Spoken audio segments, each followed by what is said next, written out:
Азыр болсо эми Алымбек Сапаров ал да буга чейин 2 атаандашын уткан. Алгач Калыйнур Карадоновду жеңген болчу. Анда кийинкисин азыр экинчи балбан тааныштырып алабы. Андан соң айтабыз. Болотбек Туратов анын атаандашы.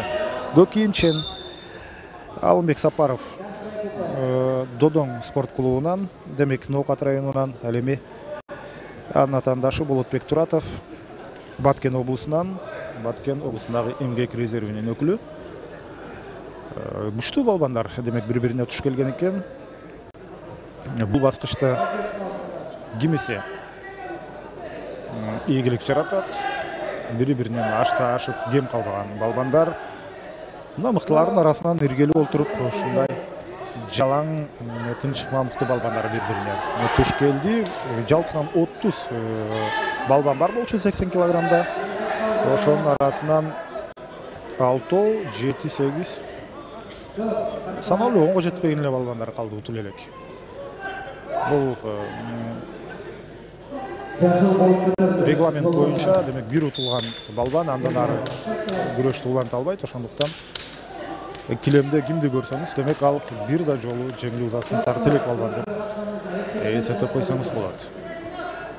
Болотбек менен Алымбек мына бири-бирин тамырын тартып бир сыйра карап эле. Алымбек Сапаров аракет кылбагандыгына байланыштуу эскертүү берилди. Алгачкы Болотбек Туратов ал болсо алгачкы упайына ээ болду. Бири-бирин бутун жерден үзгөнгө аракет кылып атат. Кана кимиси ийгиликтүү болду. Таза жеңил кайтарма мына. Солго тартып туруп, бутту ийилип, кайрадан оңго тыштады. Сол тизе менен